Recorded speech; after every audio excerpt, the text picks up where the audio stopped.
remember something. Theology of liberation came out of Germany.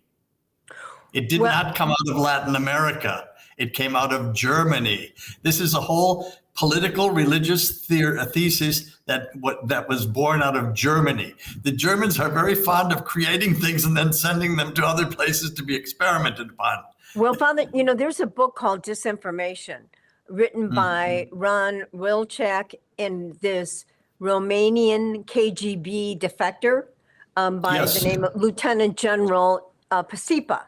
And Pasipa claims that liberation theology, and he goes into great detail. It's a fascinating book about liberation theology was created by the KGB to undermine and bring down the Catholic Church and to create division, chaos, civil wars in Latin America.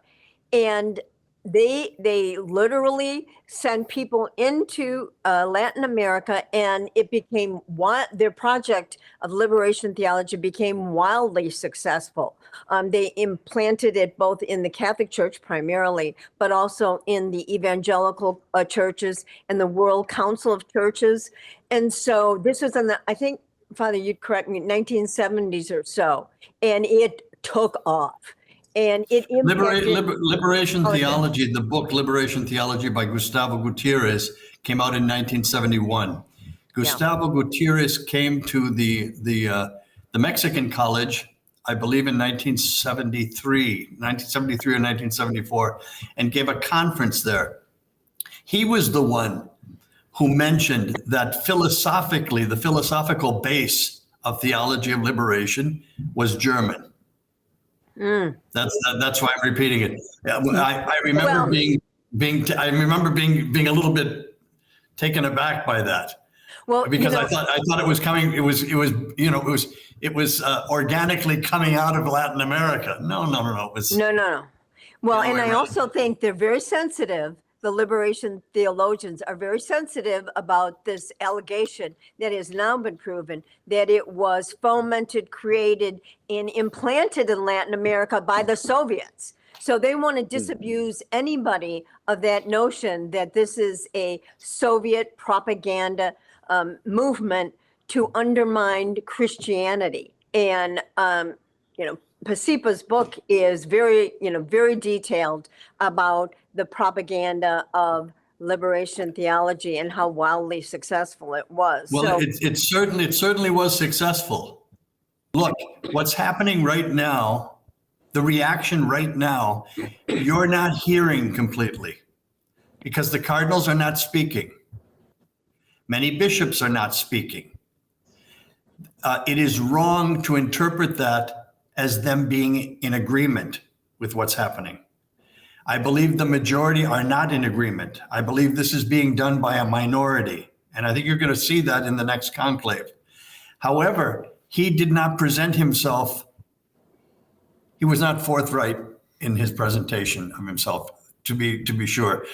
I had a great aunt who was a marvelous woman. She was a secretary to a judge, and she always got two sayings mixed up. One of the sayings was, if so-and-so were alive today, he'd die again, right? And the other saying was, he's got to be spinning in his grave. But she put them both together and she said, if so-and-so were alive today, he'd be spinning in his grave. Yes. And I told you, Mario Marini had a great sense of humor, and I know he's listening to me right now.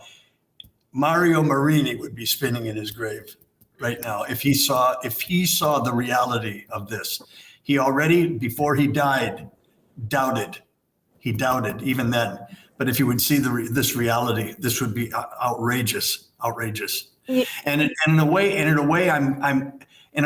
I'm glad that he's not here now. In this sense, I miss him terribly. He was my father. He was my older brother. He was everything. However, I can speak.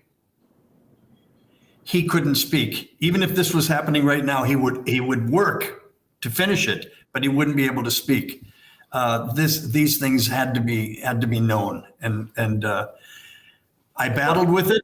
And I say, as a light that said yes was the arrival of this priest last week. that we hadn't seen each other for years. And I introduced him to Mario. They became very close friends, as the three of us were. And he said, "Oh, absolutely." He said, "This, that, and the other." I said, "Great. Okay. So I'm not, I have something to back me up, someone to back me up on this." And yes.